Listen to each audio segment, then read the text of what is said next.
Innovation inspires.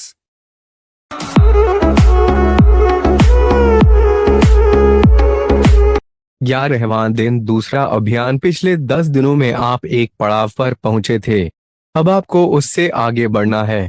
अब तक हम आपको अंग्रेजी बोलचाल की प्रारंभिक जानकारी दे रहे थे। अब 11वें दिन हम आपको उन सभी बातों से परिचित कराना चाहते हैं जिन्हें जाने बिना आप अंग्रेजी भाषा के व्यवहार को नहीं समझ सकते। आने वाले 5 दिनों में आपको रोमन लिपि की वर्तनी, अक्षरों की बनावट, अक्षर लेखन, रोमन लिपि में हिंदी लेखन, अंग्रेजी स्वर व्यंजनों के विशिष्ट उच्चारण तथा अनुच्चरित वर्णों साइलेंट लेटर्स आदि विषयों की आवश्यक जानकारी दी जाएगी। इसके पश्चात 16वें से 19वें दिनों में आप प्रश्नवाचक वाक्य रचना तथा नकारात्मक वाक्यों संबंधी जानकारी प्राप्त करेंगे। आइए शुरू करें दूसरा अभियान। रोमन लिपि की वर्णमाला। अंग्रेजी की लिपि रोमन है, हिंदी की देवनागरी। अंग्रेजी में F से Z तक कुल 26 वर्ण होते हैं, जबकि हिंदी में $ से H तक 46 वर्ण होते हैं। अंग्रेजी वर्णमाला में वर्ण लेटर्स 2 प्रकार के होते हैं, बड़े कैपिटल जाने हैं और छोटे स्मॉल जैसे ए आदि।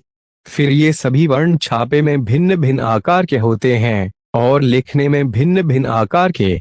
इस प्रकार वर्ण 4 प्रकार के हुए। 1. छापे के बड़े कैपिटल वर्ण। 2. छापे के छोटे स्मॉल वर्ण। 2. लिखने के बड़े कैपिटल वर्ण। 3. लिखने के छोटे स्मॉल वर्ण। वर्णमाला अल्फाबेट रोमन क्रम से छापे के बड़े अक्षर कैपिटल लेटर्स F से लेकर Z तक, छापे के छोटे अक्षर स्मॉल लेटर्स F से लेकर Z तक। 1. बीच की 2 पंक्तियों में लिखे जाने वाले वर्ण हैं C E I M N O R S U V W X Z equals 14 वर्ण। 2. ऊपर की 3 पंक्तियों में लिखे जाने वाले वर्ण B D H K L T equals 6 वर्ण। 3. 4 पंक्तियों में लिखे जाने वाले वर्ण F इक्वल्स 1 वर्ण। 4. नीचे की 3 पंक्ति में लिखे जाने वाले वर्ण dash G J P Q Y equals 5 वर्ण। बहुत से लोग अंग्रेजी में अपना भादा लेख देखकर सिर धुनने लगते हैं और यह समझते हैं कि उनका लेख इतना खराब है कि उसमें सुधार नहीं हो सकता। कुछ लोग आशावादी होते हैं, वे अपना लेख सुधारने का यत्न करते हैं और उन्हें पूरी सफलता मिलती है। ऐसे हजारों उदाहरण आपको देखने को मिलेंगे। परंतु उस लेख का रहस्य क्या है, क्या आप जानते हैं? अंग्रेजी की लिपि रोमन है। रोमन बड़ी स्टाइलिश भाषा है। इसकी लिखाई के नियम हैं। इसके अक्षरों की चौड़ाई कम ज्यादा होती है। आप यह अभ्यास अच्छी तरह कर लें कि कौन सा वर्ण 2, 3 या 4 पंक्तियों में लिखा जाने वाला है। पहले आप अच्छी तरह 4 लाइनों वाली कॉपी पर अभ्यास कीजिए।